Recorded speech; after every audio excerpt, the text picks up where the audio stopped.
ಮೂವಿಯ starting ನಲ್ಲೇ ತೋರಿಸ್ತಾರೆ. Korean Buddhist ಸಂಸ್ಕೃತಿಯಲ್ಲಿ ಮನುಷ್ಯರು ಸತ್ತ ನಂತರ ಅವರ ಆತ್ಮ ನರಕವನ್ನ ಪ್ರವೇಶ ಮಾಡುತ್ತೆ. ನಂತರ ನರಕದ 7 ಬೇರೆ ಬೇರೆ ಕೋರ್ಟ್ನಲ್ಲಿ ಆ ಆತ್ಮದ ಸರಿ ತಪ್ಪುಗಳ ವಿಚಾರಣೆ ಮಾಡಲಾಗುತ್ತೆ. ಆ 7 ಕೋರ್ಟ್ನಲ್ಲೂ ಆ ಆತ್ಮ ನೆನಪರಾಧಿ ಅಂತ ಸಾಬೀತಾದ್ರೆ ಆ ಆತ್ಮವನ್ನ ಮರುಜನ್ಮಗೊಳಿಸಲಾಗುತ್ತದೆ ಎಂದು ನಂಬಲಾಗುತ್ತೆ. ನಂತರದ ಸೀನ್ನಲ್ಲಿ ಬೆಂಕಿ ಹಚ್ಕೊಂಡಿರೋ ಬಿಲ್ಡಿಂಗ್ ನಲ್ಲಿ ಕಿಮ್ ಎಂಬ ಫೈರ್ ಫೈಟರ್ ಒಂದು ಮಗುವನ್ನು ಕಾಪಾಡಲು ಹೋಗಿ ಮೇಲಿಂದ ಬಿದ್ದು ಸತ್ತು ಹೋಗ್ತಾನೆ. ನಂತರ ಕಿಮ್ನ ಆತ್ಮ ಕಂಡು ಬಿಟ್ಟಾಗ ಅವನ ದೇಹದ ಸುತ್ತ ಜನ ತುಂಬಿಕೊಂಡಿರ್ತಾರೆ. ಆಗ ಕಿಮ್ ನಾನು ಇಲ್ಲಿದ್ದೀನಿ ಅಂತ ಎಲ್ಲರಿಗೂ ಎಷ್ಟೇ ಹೇಳಿದ್ರು ಅವ್ರು ಯಾರಿಗೂ ಕೇಳಿಸೋದಿಲ್ಲ. ಆಗ ಹೆಲ್ ರೀಪರ್ಸ್ ಅಂದ್ರೆ ನಾವು ಕನ್ನಡದಲ್ಲಿ ಯಮದೂತರು ಅಂತೀವಲ್ಲ, ಹಂಗೆ ಇಂಗ್ಲಿಷ್ ಅಲ್ಲಿ ಹೆಲ್ ರೀಪರ್ಸ್ ಅಂತ ಕರೀತಾರೆ. ನಂತರ ಹೆಲ್ ರೀಪರ್ಸ್ ಬಂದು ನೀನು ಸತ್ತು ಹೋಗಿದ್ಯಾ, ನಮ್ಮ ಜೊತೆ ನರಕಕ್ಕೆ ಬಾ ಅಂತ ಅಂದಾಗ ಕಿಮ್ಗೆ ನಂಬೋದಕ್ಕೆ ಆಗುದಿಲ್ಲ. ನಂತರ ಕಿಮ್ ಹೇಳ್ತಾನೆ ನನ್ನ ತಾಯಿಯನ್ನು ನೋಡಿ ತುಂಬಾ ವರ್ಷಗಳಾಯ್ತು, ಕೊನೆ ಸರಿ ನನ್ನ ತಾಯಿಯನ್ನು ನೋಡಕ್ಕೆ ಬಿಡ್ತೀರಾ ಅಂತ ಕೇಳಿದಾಗ ಹೆಲ್ ರೀಪರ್ಸ್ ಅದಕ್ಕೆ ಒಪ್ಕೊಳ್ದೆ ಅವನನ್ನ ನರಕಕ್ಕೆ ಕಳಿಸ್ಬಿಡ್ತಾರೆ. ನಂತರ ನರಕದ ಜ್ವರವನ್ನ ತೋರಿಸ್ತಾರೆ. ಅಲ್ಲಿ ತುಂಬಾ ಆತ್ಮಗಳು ನಡೆದುಕೊಂಡು ಹೋಗ್ತಿರುತ್ತೆ. ನಂತರ ಅಲ್ಲಿಗೆ ಹೆಲ್ ರೀಪರ್ಸ್ ನ ಲೀಡರ್ ಆದ ಲೀ ಬಂದು ಕಿಮ್ನ ಭೇಟಿ ಮಾಡ್ತಾನೆ. ಈಗ ಕಿಮ್ನ 7 ಕೋರ್ಟ್ಗಳಿಗೆ ಕರೆದುಕೊಂಡು ಹೋಗ್ತಾರೆ. ಅಲ್ಲಿ ಕಿಮ್ನ ಈ 3 ಹೆಲ್ ರೀಪರ್ಸ್ ಡಿಫೆಂಡ್ ಮಾಡ್ತಾರೆ. ಮನುಷ್ಯರ ಆತ್ಮದ 7 ತಪ್ಪುಗಳಿಗೆ 7 ಕೋರ್ಟ್ ನಲ್ಲಿ ಶಿಕ್ಷೆ ಕೊಡ್ತಾರೆ. ಒಂದು ವೇಳೆ 7 ಕೋರ್ಟ್ ನಲ್ಲೂ ಆ ಆತ್ಮದ ಯಾವುದೇ ತಪ್ಪಿಲ್ಲ ಅಂತ 49 ದಿನಗಳಲ್ಲಿ ಸಾಬೀತಾದ್ರೆ ಆ ಆತ್ಮವನ್ನ ಪುನರ್ಜನ್ಮಗೊಳಿಸಲಾಗುತ್ತೆ. ನಂತರ ಕಿಮ್ನ ಮೊದಲ ವಿಚಾರಣೆ ಹೆಲ್ ಆಫ್ ಮರ್ಡರ್ ನಲ್ಲಿ ಶುರುವಾಗುತ್ತೆ. ಈ ಕೋರ್ಟ್ ನಲ್ಲಿ ಯಾರನ್ನಾದ್ರೂ ಕೊಲೆ ಮಾಡಿದ್ರೆ ಅಥವಾ ಯಾರಾದ್ರೂ ಸಾವಿಗೆ ಕಾರಣರಾಗಿದ್ರೆ ಅಂತವರನ್ನ 5 ವರ್ಷಗಳ ಕಾಲ ಬೆಂಕಿಯಲ್ಲಿ ಬೇಯಿಸ್ತಾರೆ. ಇದನ್ನೆಲ್ಲ ನೋಡಿ ಕಿಮ್ ತುಂಬಾ ಎದುರುಕೊಳ್ತಾನೆ. ಕಿಮ್ನ ಮೇಲೆ ಅವನ ಫ್ರೆಂಡ್ ನ ಸಾವಿಗೆ ಕಾರಣನಾಗಿದ್ದಾನೆ ಅನ್ನೋ ಆರೋಪ ಇರುತ್ತೆ. ಒಂದು ದಿನ ಬೆಂಕಿಯಲ್ಲಿ ಅವನ ಫ್ರೆಂಡ್ ನ ಹಾಗೆ ಸಾಯೋಕು ಬಿಟ್ಟಿದ್ದಾನೆ ಅಂತ ಅವನಿಗೆ ಇನ್ನೇನು ಶಿಕ್ಷೆ ಕೊಡ್ಬೇಕು ಅನ್ನೋಷ್ಟರಲ್ಲಿ ಹೆಲ್ ರೀಪರ್ ಲೀ ಬಂದು ಆ ದಿನ ನಿಜವಾಗ್ಲೂ ಏನಾಯ್ತು ಅನ್ನೋದನ್ನ ತೋರಿಸ್ತಾನೆ. ಕಿಮ್ ಅವನ ಫ್ರೆಂಡ್ ಅನ್ನ ಕಾಪಾಡೋದಕ್ಕೆ ಹೋಗಿರ್ತಾನೆ. ಆದ್ರೆ ಅವನ ಫ್ರೆಂಡ್ ಮೊದಲು ಜನರನ್ನ ಕಾಪಾಡು ಅಂತ ಕಿಮ್ನ ಕಳಿಸ್ತಾನೆ. ನಂತರ ಕಿಮ್ 8 ಜನರನ್ನ ಕಾಪಾಡಿ ಮತ್ತೆ ತನ್ನ ಫ್ರೆಂಡ್ ಬಳಿ ಹೋಗೋಷ್ಟರಲ್ಲಿ ಆ ಬಿಲ್ಡಿಂಗ್ ಕುಸಿದು ಅವನ ಫ್ರೆಂಡ್ ಅಲ್ಲೇ ಸತ್ತೋಗ್ತಾನೆ. ಇದೆಲ್ಲ ನೋಡಿದ ಜಡ್ಜ್ ಇದರಲ್ಲಿ ಕಿಮ್ದು ಯಾವುದೇ ತಪ್ಪಿಲ್ಲ ಅಂತ ಅವನನ್ನ ನೆನಪರಾಧಿ ಅಂತ ತೀರ್ಪು ಕೊಡ್ತಾನೆ.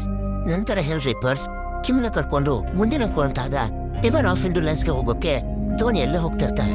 ಇನ್ನು ರಿವರ್ ಆಫ್ ಇಂಡುಲೆನ್ಸ್ ಅಲ್ಲಿ ಅತ್ಯಂತ ಸೋಂಬೇರಿಗಳು ಹಾಗೂ ಸ್ವಾರ್ಥಿಗಳಿಗೆ ಶಿಕ್ಷೆಯನ್ನು ಕೊಡಲಾಗುತ್ತೆ. ದೋಣಿಯಲ್ಲಿ ಹೋಗ್ಬೇಕಾದ್ರೆ ಕಿಮ್ ಕೇಳ್ತಾನೆ ಬೇರೆ ಆತ್ಮಗಳಿಗೆ ಯಾವುದೇ ಹೆಲ್ ರೀಪರ್ ಸಹಾಯ ಮಾಡ್ತಿಲ್ಲ, ನೀವೇಕೆ ನನಗೆ ಸಹಾಯ ಮಾಡ್ತಿದ್ದೀರಾ ಅಂದಾಗ ಆಗ ಅವರು ಹೇಳ್ತಾರೆ ನಮಗೆ 50 ಆತ್ಮಗಳಿಗೆ ಪುನರ್ಜನ್ಮ ಕೊಡಿಸೋ ಕೆಲಸ ಸಿಕ್ಕಿದೆ. ಈಗಾಗಲೇ 49 ಆತ್ಮಗಳಿಗೆ ಪುನರ್ಜನ್ಮ ಕೊಡಿಸಿದ್ದೇವೆ. 50ನೇ ಆತ್ಮ ನಿನ್ನದೇ. ನಿನ್ನ ಆತ್ಮಕ್ಕೂ ಪುನರ್ಜನ್ಮ ಸಿಕ್ಕರೆ ನಮಗೂ ಕೂಡ ಪುನರ್ಜನ್ಮ ಸಿಗುತ್ತೆ ಅಂತ ಹೇಳ್ತಾರೆ. ನಂತರ ಹೆಲ್ ಆಫ್ ಲೀ ಹೇಳ್ತಾನೆ ನೀನು ಕೋರ್ಟ್ ನಲ್ಲಿ ಏನು ಮಾತಾಡೋ ಹಾಕಿಲ್ಲ, ಎಲ್ಲವನ್ನು ನಾವು ನೋಡ್ಕೋತೀವಿ. ನಂತರ ರಿವರ್ ಆಫ್ ಇಂಡುಲೆನ್ಸ್ ಕೋರ್ಟ್ ನಲ್ಲಿ ಹೆಲ್ ಆಫ್ ರೀಪರ್ಸ್ ಕಿಮ್ ಮಾಡಿರೋ ಎಲ್ಲ ಒಳ್ಳೆ ಕೆಲಸವನ್ನ ತೋರಿಸ್ತಾ ಹೋಗ್ತಾರೆ. ಕಿಮ್ ಮಾಡಿರೋ ಕೆಲಸವನ್ನು ನೋಡಿದ ಜಡ್ಜ್ ಕಿಮ್ಗೆ ಯಾವ ಶಿಕ್ಷೆಯನ್ನು ಕೊಡೋದಕ್ಕೆ ಆಗೋದಿಲ್ಲ. ನಂತರ ಜಡ್ಜ್ ಈ ಕೆಲಸವನ್ನೆಲ್ಲ ಮಾಡೋದಕ್ಕೆ ಬದಲಾಗಿ ನಿಂಗೆ ಏನು ಸಿಕ್ತಿತ್ತು ಅಂತ ಕೇಳಿದಾಗ ಕಿಮ್ ಸುಮ್ನೆ ಇರದೆ ಇದರ ಬದಲಾಗಿ ನನಗೆ ಹಣ ಸಿಕ್ತಿತ್ತು ಅಂತ ಹೇಳ್ಬಿಡ್ತಾನೆ. ಎಲ್ಲ ಕೆಲಸವನ್ನ ಇವನ ಸ್ವಾರ್ಥಕ್ಕಾಗಿ ಮಾಡಿದ್ದಾನೆ ಅಂತ ಕಿಮ್ಗೆ ಶಿಕ್ಷೆ ಕೊಟ್ಟು ಜಲಪಾತದಿಂದ ಕೆಳಗೆ ಹಾಕ್ತಿರ್ತಾರೆ. ಆ ಜಲಪಾತದ ಕೆಳಗಡೆ ಆತ್ಮಗಳನ್ನೆಲ್ಲ ಒಂದು ಕಲ್ಲಿನಿಂದ ನಜ್ಜಲಾಗ್ತಿರುತ್ತೆ. ಕಿಮ್ ಜಲಪಾತದಿಂದ ಕೆಳಗೆ ಬೀಳ್ಬೇಕಾದ್ರೆ ಹೆಲ್ ರೀಪರ್ಸ್ ಬಂದು ಆ ದೋಣಿಯನ್ನ ಹಿಡಿದುಕೊಂಡು ಕಿಮ್ ದುಡ್ಡಿಗೋಸ್ಕರ ಯಾಕೆ ಕೆಲಸ ಮಾಡ್ತಿದ್ದ ಅಂತ ತೋರಿಸ್ತಾ ಹೋಗ್ತಾನೆ. ಕಿಮ್ನ ತಾಯಿಗೆ ಆರೋಗ್ಯ ಸರಿ ಇರೋದಿಲ್ಲ ಹಾಗೂ ತಮ್ಮ ಓದ್ತಿರ್ತಾನೆ. ಆದ್ರೆ ಅವರ ಮನೆಯಲ್ಲಿ ದುಡಿಯೋದಕ್ಕೆ ಯಾರು ಕೂಡ ಇರೋದಿಲ್ಲ. ಅದಕ್ಕೆ ಕಿಮ್ ತನಗೆ ಯಾವ ಕೆಲಸ ಸಿಕ್ಕಿದ್ರು ಆ ಕೆಲಸವನ್ನ ಮಾಡಿ ತನ್ನ ತಾಯಿ ಹಾಗೂ ತಮ್ಮನಿಗೆ ದುಡ್ಡನ್ನು ಕಳಿಸ್ತಿರ್ತಾನೆ. ಕಿಮ್ ಹೀಗೆ ಮಾಡದಿದ್ರೆ ಅವನ ತಾಯಿ ಹಾಗೂ ಅವನ ತಮ್ಮ ಬದುಕೋದೇ ಕಷ್ಟವಾಗ್ತಿತ್ತು. ಅಂದ್ರೆ ಕಿಮ್ ಇದನ್ನೆಲ್ಲ ತನಗಾಗಿ ಮಾಡದೆ ತನ್ನ ಹಾಗೂ ತನ್ನ ತಾಯಿಗೋಸ್ಕರ ಮಾಡಿದ್ದಾನೆ ಅಂತ ಹೆಲ್ ರೀಪರ್ಸ್ ಹೇಳ್ತಾರೆ. ಆಗ ಜಡ್ಜ್ ಕಿಮ್ನ ನಿರಪರಾಧಿ ಅಂತ ಒಪ್ಕೊಂಡು ಅವನ ಶಿಕ್ಷೆಯನ್ನ ಹಿಂದಕ್ಕೆ ತಗೋತಾರೆ. ಆದ್ರೆ ಲೀಡರ್ ಆಫ್ ಹೆಲ್ ರೀಪರ್ ಕಿಮ್ನ ಮೇಲೆ ಬೇಜಾರ್ ಮಾಡ್ಕೋತಾನೆ. ಯಾಕೆಂದ್ರೆ ಏನು ಮಾತಾಡ್ಬೇಡ ಅಂದ್ರು ಕಿಮ್ ಜಡ್ಜ್ನ ಮುಂದೆ ಮಾತಾಡ್ಬಿಟ್ಟಿರ್ತಾನೆ. ನಂತರ ಲೀಡರ್ ಹೇಳ್ತಾನೆ ಇನ್ಮೇಲೆ ನೀನು ಏನು ಮಾತಾಡೋ ಹಾಗಿಲ್ಲ, ಮಾತಾಡಿದ್ರೆ ನಿನ್ಗೆ ಶಿಕ್ಷೆ ಕೊಟ್ಬಿಡ್ತಾರೆ. ಹೆಲ್ ರೀಪರ್ಸ್ ನೀನು ನಾವು ಹೇಳಿದ ಹಾಗೆ ಕೇಳಿದ್ರೆ ಕನಸಿನ ಮೂಲಕ ನೀನು ನಿನ್ನ ತಾಯಿ ಜೊತೆ ಮಾತಾಡ್ಬೋದು ಅಂತ ಕಿಮ್ಗೆ ಹೇಳ್ತಾರೆ. ಕಿಮ್ಗೂ ಕೂಡ ಸರಿ ಅನ್ಸಿ ಕಿಮ್ ಒಪ್ಕೊಳ್ತಾನೆ. ಮುಂದಿನ ಕೋರ್ಟ್ಗೆ ಹೋಗ್ಬೇಕಾದ್ರೆ ಮಾನ್ಸ್ಟರ್ಸ್ ಗಳೆಲ್ಲ ಇವರ ಮೇಲೆ ಅಟ್ಯಾಕ್ ಮಾಡ್ತವೆ. ಯಾಕೆ ಹಿಂಗೆ ಹಾಕ್ತಿರುತ್ತೆ ಅಂದ್ರೆ ಕಿಮ್ ಫ್ಯಾಮಿಲಿ ಅವರು ಯಾರು ಸತ್ತೋಗಿರ್ತಾರೆ. ಸತ್ತವರು ಕೆಟ್ಟ ಆತ್ಮವಾಗಿ ಬದಲಾಗಿ ಎಲ್ಲರ ಪ್ರಾಣವನ್ನ ತೆಗೆಯೋಕೆ ನಿಂತಿರುತ್ತೆ. ಆ ಆತ್ಮ ಯಾರನ್ನಾದ್ರೂ ಕೊಂದು ಬಿಟ್ರೆ ಆ ಶಿಕ್ಷೆ ಕಿಮ್ಗೆ ಕೂಡ ಬರುತ್ತೆ. ಆದ್ದರಿಂದ ಆತ್ಮ ಭೂಮಿಯಲ್ಲೇ ಕಿಮ್ ವಿಚಾರಣೆ ಮುಗಿಯೋವರೆಗೂ ಶಾಂತವಾಗಿರ್ಬೇಕು. ಆ ಆತ್ಮವನ್ನ ಶಾಂತವಾಗಿಡೋದಕ್ಕೆ ಲೀಡರ್ ಆಫ್ ಹೆಲ್ ರೀಪರ್ ಭೂಮಿಗೆ ಬರ್ತಾನೆ. ಲೀಡರ್ ಆಫ್ ಹೆಲ್ ರೀಪರ್ ಮೊದಲು ಕಿಮ್ನ ತಾಯಿಯನ್ನು ನೋಡ್ತಾನೆ. ಅಲ್ಲಿ ಅವರು ಆರೋಗ್ಯವಾಗಿ ಇರ್ತಾರೆ. ಆದ್ರೆ ಕಿಮ್ನ ತಮ್ಮ ಸ್ವಲ್ಪ ದಿನಗಳಿಂದ ನಾಪತ್ತೆ ಆಗಿರ್ತಾನೆ. ಕಿಮ್ ಆರ್ಮಿಯಲ್ಲಿ ಕೆಲಸ ಮಾಡ್ತಿರ್ತಾನೆ. ಆಗ ಲೀಡರ್ ಅಲ್ಲಿಗೆ ಹೋಗ್ತಾನೆ. ಅಲ್ಲಿ ಹೋಗಿ ನೋಡಿದಾಗ್ಲೂ ಅಲ್ಲೂ ಕೂಡ ಅವನಿರೋದಿಲ್ಲ. ನಂತರ ಲೀಡರ್ ಟೈಮ್ನ ಹಿಂದೆ ಹೋಗಿ ಕಿಮ್ನ ತಮ್ಮನಿಗೆ ಏನಾಯ್ತು ಅಂತ ನೋಡ್ತಾ ಒಂದು ದಿನ ಕಿಮ್ನ ತಮ್ಮ ಹಾಗೂ ಅವನ ಫ್ರೆಂಡ್ ಜೊತೆಲಿರುವಾಗ ಕಿಮ್ನ ತಮ್ಮನ ಫ್ರೆಂಡ್ ನ ಕೈಯಲ್ಲಿದ್ದ ಗನ್ ಮಿಸ್ ಫೈರ್ ಆಗಿ ಕಿಮ್ ತಮ್ಮನಿಗೆ ಬಿದ್ದು ಬಿಡುತ್ತೆ. ಆಗ ಅವನ ಫ್ರೆಂಡ್ ತುಂಬಾ ಗಾಬರಿಯಾಗಿ ತನ್ನ ಸೀನಿಯರ್ಗೆ ಹೇಳ್ತಾನೆ. ಆದ್ರೆ ಅವನನ್ನ ಹಾಸ್ಪಿಟಲ್ಗೆ ಕರೆದುಕೊಂಡು ಹೋಗೋದಿಲ್ಲ, ಯಾಕಂದ್ರೆ ಈ ವಿಷಯ ಹೊರಗೆ ಗೊತ್ತಾದ್ರೆ ಅವರಿಬ್ರು ಸಸ್ಪೆಂಡ್ ಆಗ್ತಾರೆ ಅಂತ. ನಂತರ ಅವರಿಬ್ರು ಸೇರಿ ಕಿಮ್ನ ತಮ್ಮನನ್ನ ಊತು ಹಾಕ್ತಾರೆ. ನಂತರ ಸೀನ್ ನರಕಕ್ಕೆ ಶಿಫ್ಟ್ ಆಗುತ್ತೆ. ಕಿಮ್ ಈಗ ಹೆಲ್ ಆಫ್ ಡಿಸಿಪ್ಲಿನ್ ಇರ್ತಾನೆ. ಇಲ್ಲಿ ತುಂಬಾ ಸುಳ್ಳು ಹೇಳಿದವರಿಗೆ ಶಿಕ್ಷೆ ಕೊಡಲಾಗುತ್ತೆ. ಕಿಮ್ನ ಮೇಲೆ ಅವನ ಫ್ರೆಂಡ್ ಮಗನಿಗೆ ಅವನ ಫ್ರೆಂಡ್ ಸತ್ತು ಹೋಗಿದ್ರು, ಅವನು ಬದುಕಿದ್ದಾನೆ ಅಂತ ಹಾಗೂ ಅವನ ತಾಯಿಗೆ ಸುಳ್ಳು ಹೇಳಿರೋ ಅಪರಾಧ ಅವನ ಮೇಲೆ ಇರುತ್ತೆ. ಆಗ ಹೆಲ್ ಆಫ್ ರೀಪರ್ಸ್ ಹೇಳ್ತಾರೆ, ಕಿಮ್ ಫ್ರೆಂಡ್ ನ ಮಗಳಿಗೆ ಅವಳ ತಂದೆ ಸತ್ತು ಹೋಗಿದ್ದಾನಂತ ಗೊತ್ತಾಗಿದ್ರೆ ಅವಳು ತುಂಬಾ ಡಿಪ್ರೆಷನ್ಗೆ ಹೋಗ್ಬಿಡ್ತಿದ್ಲು. ಕಿಮ್ ಸುಳ್ಳು ಹೇಳಿದ್ರಿಂದಾನೆ ಅವಳು ಚೆನ್ನಾಗಿ ಓದಿ ಈಗ ಒಳ್ಳೆಯ ಜೀವನವನ್ನ ಕಟ್ಟುಕೊಂಡಿದ್ದಾಳೆ. ಹಾಗೆ ಕಿಮ್ನ ತಾಯಿಗೆ ಯಾಕೆ ಸುಳ್ಳು ಹೇಳ್ದ ಅಂದ್ರೆ ಅವನ ತಾಯಿ ಆರೋಗ್ಯ ಸರಿ ಇರೋದಿಲ್ಲ. ಆಗ ಕಿಮ್ ತಾನು ಒಂದು ದೊಡ್ಡ ಕಂಪನಿಯಲ್ಲಿ ಕೆಲಸ ಮಾಡ್ತಿದ್ದೀನಿ ಅಂತ ಹೇಳಿದ್ರಿಂದ ಅವನ ತಾಯಿಗೆ ಒಂದು ಧೈರ್ಯ ಬಂತು.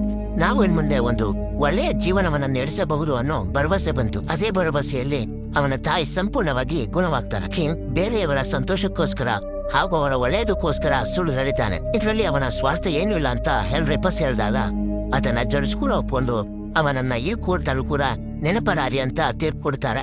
ನಂತರದ ಸೀನ್ನಲ್ಲಿ ಲೀಡರ್ ಕಿಮ್ ತಮ್ಮನ ಆತ್ಮವನ್ನು ಹಿಡಿದು ಯಾಕೆ ಕೆಟ್ಟ ಆತ್ಮ ಆಗಿದ್ದೀಯ ಅಂತ ಕೇಳಿದಾಗ ಆಗ ಆತ್ಮ ಹೇಳುತ್ತೆ, ಅವರಿಬ್ಬರು ನನ್ನನ್ನು ಹೂತಾಕ್ಬೇಕಾದ್ರೆ ನಾನು ಬದುಕೇ ಇದ್ದೆ, ಅವರು ನನ್ನ ಜೀವಂತ ಸಮಾಧಿ ಮಾಡಿದ್ರು.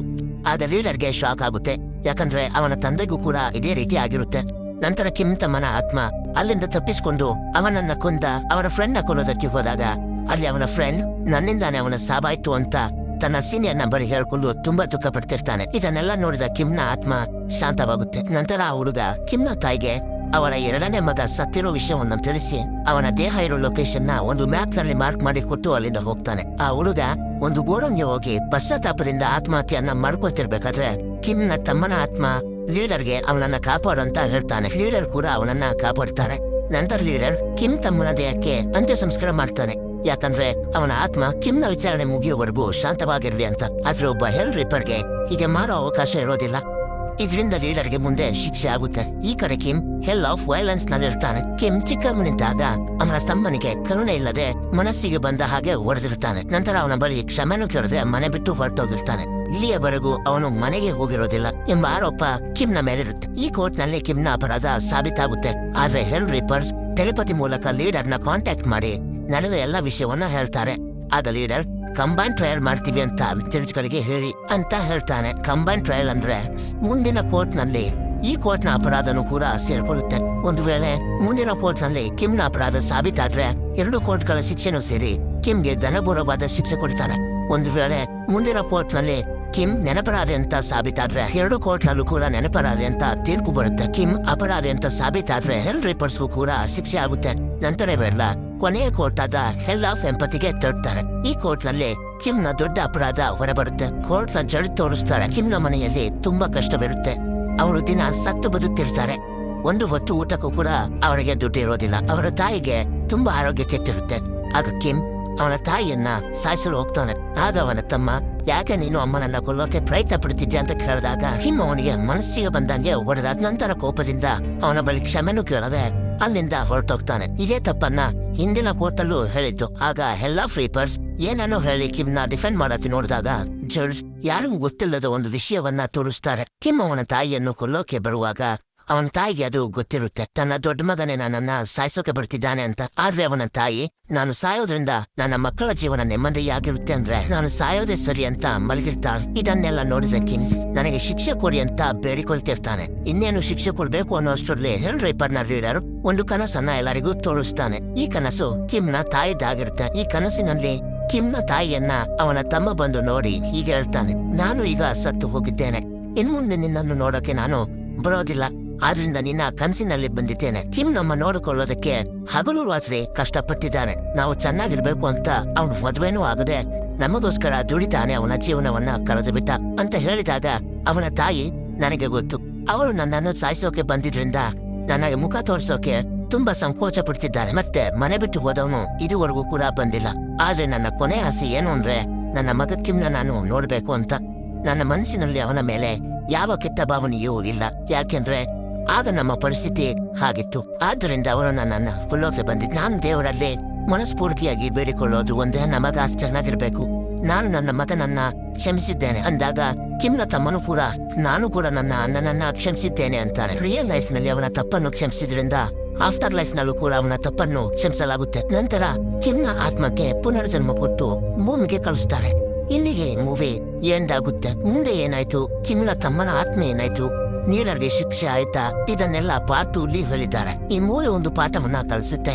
ಕಿಮ್ನ ರೀತಿ ನಿಸ್ವಾರ್ಥ ಸೇವೆಯನ್ನು ಮಾಡಿದ್ರೆ ಒಂದಿನ ಅಲ್ಲ ಒಂದಿನ ನಮ್ಗೆ ಒಳ್ಳೇದಾಗಿ ಆಗುತ್ತೆ. ಸ್ವಲ್ಪ ಲೇಟ್ ಆಗ್ಬೋದು, ಆದ್ರೆ ಒಂದಿನ ಅಲ್ಲ ಒಂದಿನ ಒಳ್ಳೇದಾಗೇ ಆಗುತ್ತೆ. ಪಾರ್ಟ್ 2 ಬೇಕು ಅಂದ್ರೆ ಕಮೆಂಟ್ ಮಾಡಿ, ಅದನ್ನು ಕೂಡ ಆದಷ್ಟು ಬೇಗ ಅಪ್ಲೋಡ್ ಮಾಡ್ತೇನೆ.